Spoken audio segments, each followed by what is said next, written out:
This video is going to be packed with helpful tips just to help you get started on your lawn. Not to start next year, but so that you can start right now and get that nice green grass growing right away.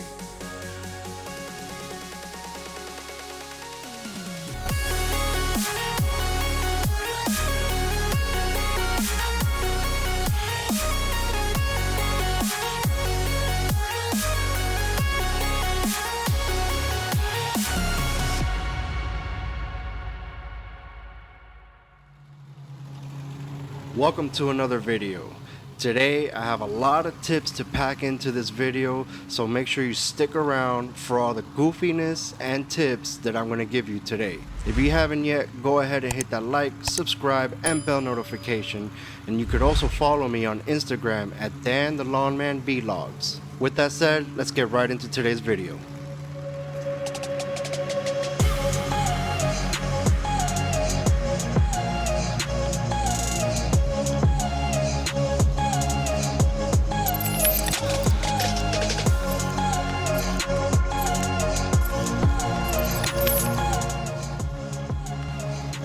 Today's video is packed with a lot of information.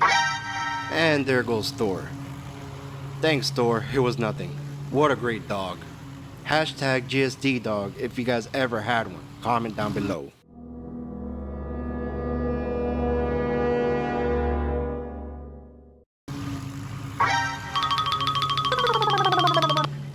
Hey guys, so welcome to Inside My House. I just want to stop the video real quick and make sure that you guys understand this is a lawn channel. Just keep watching for the tips.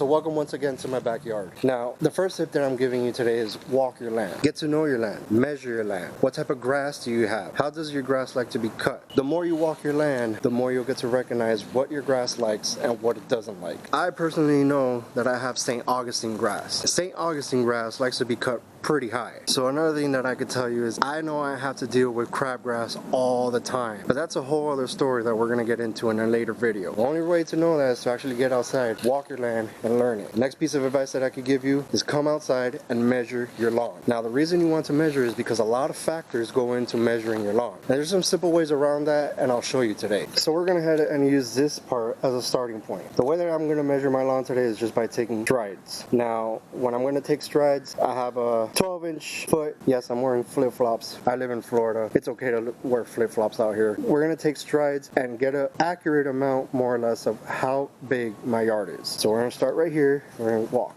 1, 2, 3, 4, 5, 6, 7, 8, 9, 10, 11, 12, 13, 14, 15, 16, 17, 18, 19, 20, 21, 22, 23. Alright, so here we're going to measure from this starting point up to over there. So we're going to measure here. 1, 2, 3, 4, 5, 6, 7, 8, 9, 10, 11, 12, 13, 14, 15, 16, 17, 18, 19.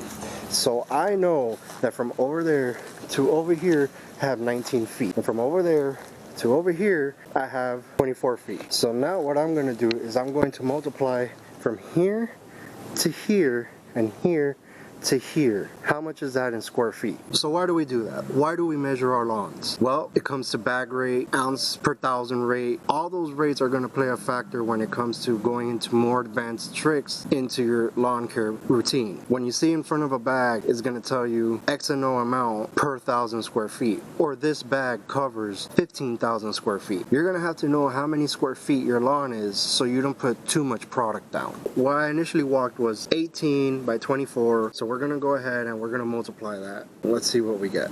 18 times 24 for this little piece over here is 432 square feet. We'll run it out to 500. So I know that if I ever get a bag rate or a per ounce rate that tells me to throw down or put down 1,000 square feet, I know this is only 500 square feet, so I only need about half that rate to put down here. Again, not to get too technical, but just so that you understand.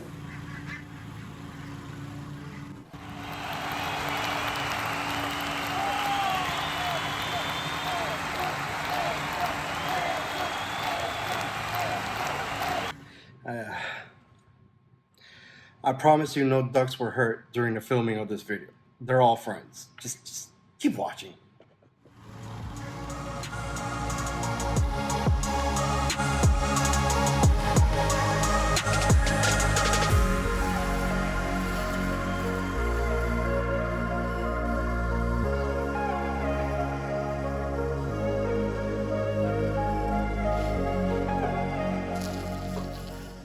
Alright, so for demonstration purposes, today I brought out my 22-inch recycler mower. This one has been with me for a very long time, but unfortunately I had to go ahead and upgrade.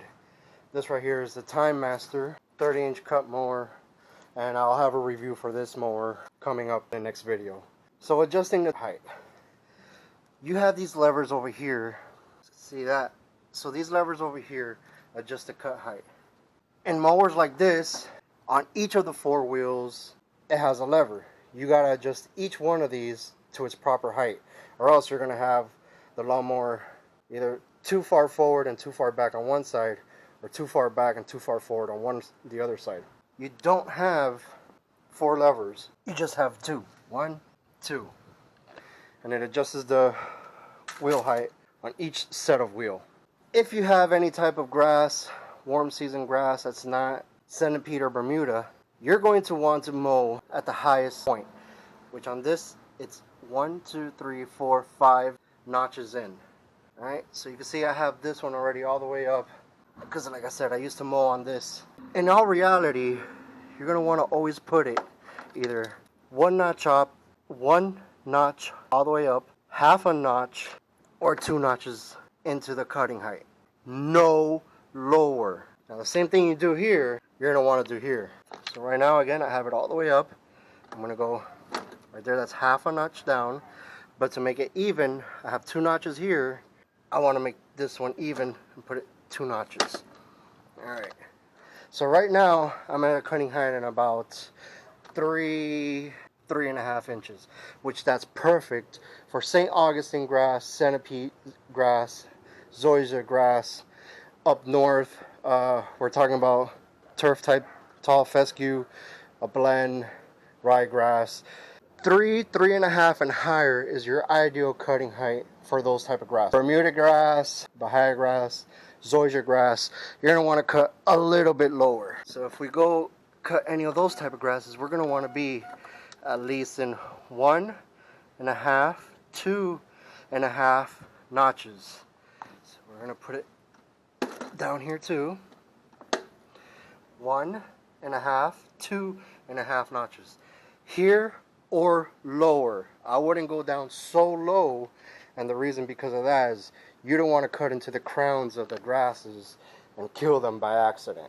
So if we move over to our Time Master, you see instead of just notches, letters. 1, A, B, C, D, E, F, G. And the same thing is going to be for the back. A, B, C, D, E, F, G. So right now, obviously, again, I have it pretty much set all the way to the highest notch. And that's because I have St. Augustine grass. I want to cut at the top of that lawn. So anything between A, B, C is pretty much the ideal cut height for any grass except for zoysia, centipede, Bermuda. Any other grass type, I will go from D probably down to, E, F. Not really G. G is super low. You don't want to risk hurting your grass going that low. So again, A, B, C for anything that's not centipede, zoysia, or Bermuda grass. And then D, E, F for centipede, zoysia, Bermuda grass. So tall type fescue, a blend, ryegrass, St. Augustine grass, you're going to want to stick with A, B, C. No lower. So my apologies on this part, guys. Unfortunately, I detached the audio and deleted it, and I can't retrieve it because I deleted the original video. Rookie mistake, but I'm going to try to fill you in as much as I can. Back in the original tips that I was giving you about cutting high with your lawnmower, you do not want to remove more than 1/3 of the grass blade of your lawn. Pretty much you want to get your thumb and you want to put it right next to the grass blade, and from the tip to where that line is on your thumb, that's as much as you want to cut off. Just like in this illustration that I'm showing you, clean cut off the top, no more than the size of a thumb.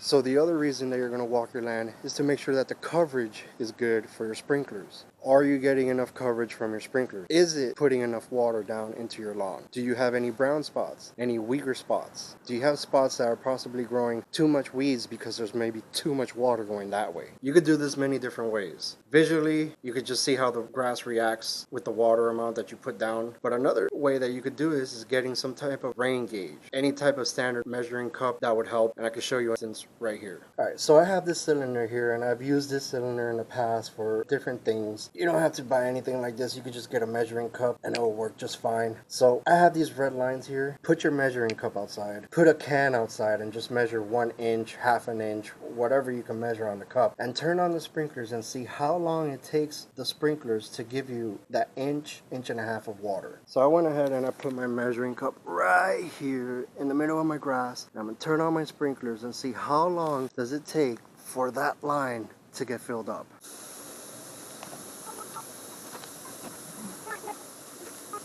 Alright guys, so just about 40 minutes later, I've gone ahead and turned the sprinklers off. I picked up my measuring cup and see I'm just under that mark. Let's see if I can get close up in there. I'm just a little bit under that mark. So what's that's telling me is 40 minutes I could get about 1 inch to 1.5 inches of water on my lawn. So 1 inch and 1.5 inches of water is pretty much what you want to put down for an entire week, not for one day. I just did that as an experiment. So I know if I wanted to get about 1 inch to 1.5 inches of water on my lawn, it takes me 40 minutes to do the entire back. So that means I'll have to do either 2 segments of watering of 20 minutes each zone for the back twice a week, or I could cut it down to 3 times a week and about, I don't know, 10 minutes each watering to get about that 1.5 inches of water that my lawn needs. Alright, so the next thing that you'll need to know about watering your lawn is coverage. Make sure you have complete coverage in your lawn. And in order for me to show you that, I'm going to have to get a little bit wet, but I'm going to go ahead and show you that I have complete coverage on my yard. I'm going to go ahead and pull up my app and do a manual watering. Start with the back left side first. I'll only do it for about 2 minutes. Then we'll do the back right side, 2 minutes also. Front, do it for about 3 minutes, so I have a chance to go to the front and show you guys, and we'll start the process. Alright, so my sprinklers are turning on. This head is pretty much covering everything from here, goes around and gets this side. So everything from here, it pretty much gets, just like that. This one, there's a little bit of an overlap. It gets this side like this.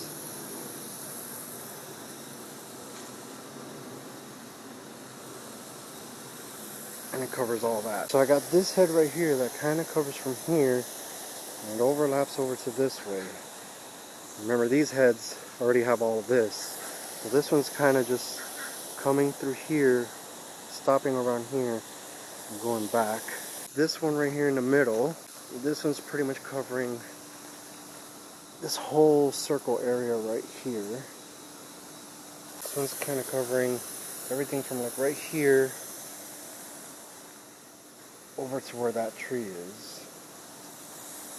Your head, it's kind of getting covered by the grass because I got to mow, but this one covers this whole area. Bring all of this. This one over here is covering all this area, and yes, that's all dead, and the reason for that is this is pretty much used for walking. And I got this one over here, and I'm just getting the grass to grow up to here because we dug out for this tree. It's covering everything from right here all the way along like that.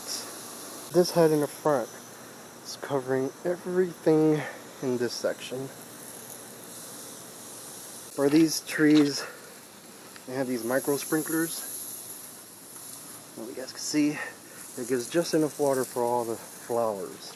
I got this sprinkler head right here that's covering all this area. Okay, this one is covering all that area. This one covering all this area. Okay, for the front I have this is covering all of this, including that little flower bed. This one that's overlapping over here. This spot is a future project, but this is where I usually put my bulk trash. As soon as I'm done with a lot of projects that I'm doing, this is gonna get nice and green. And then this sprinkler is covering all of this. Sprinkler is covering everything from here going this way. This spot and this spot, that's weeds that I had to get rid of. Alright, so the flower beds, they all have these micro sprinklers.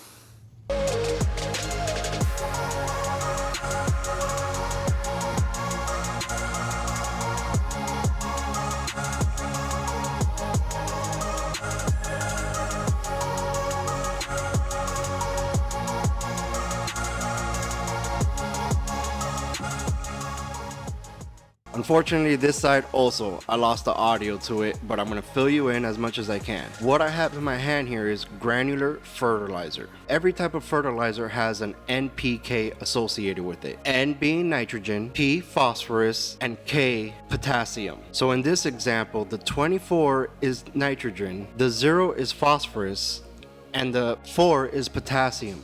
So what that means to you? Absolutely nothing. We're just here to learn the basics, so all I want you to know is what those numbers mean. The only thing on the bag that I want you to pay attention to for now is recommended spreader settings. If the bag does not contain any sort of recommended spreader settings, go to the manufacturer's website, look it up. They should have it online. Once you got that information down, rather the spreader setting is 8, 8.5, 11, 4, whatever that number is, I want you to go to your spreader and dial it in. Remember the measuring the lawn part earlier? Well, what the recommended setting is you're gonna put down X and O amount of nitrogen, phosphorus, and potassium into your lawn. Now we could also talk about calibrating a spreader, but again, we're just trying to keep it basic. Except for doing that, here's an easy way around that. If the recommended setting was 6, you could go anywhere from 6 to 8. Anything higher, you may be putting too much product down. Anything lower, you may be putting not enough product down. So that's an easy way to kind of adjust your calibration as a beginner. Apart from that, the other tip that I could give you is go organic. If you're not used to throwing down fertilizer, organic fertilizer, which will say right in front of the bag, will not hurt or burn your lawn. The only way around knowing all of this is actually putting some fertilizer into your spreader and throwing down some fertilizer. Just do some zigzag motions up and down, and if you followed my tips, you're not gonna put too much down on your lawn, you're not gonna burn anything, you're not gonna hurt anything, but what you will do is get your grass nice, green, and growing.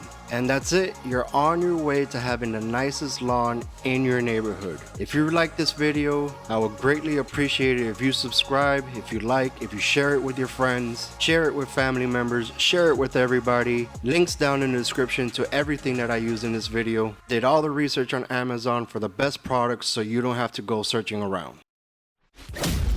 Thanks for watching Dan the Lawn Man. Dan the Lawn Man. Subscribe, like, and follow for more tips, tricks, and reviews. And on the next episode... My God, this is like the Ferrari of homeowners' lawnmowers. The cut diameter of this is just freaking amazing. This is crazy. All right, let's get down here. Look at this cut quality. Nice. If the Fast and the Furious ever made a hooked up lawnmower, it'll be this beast right here.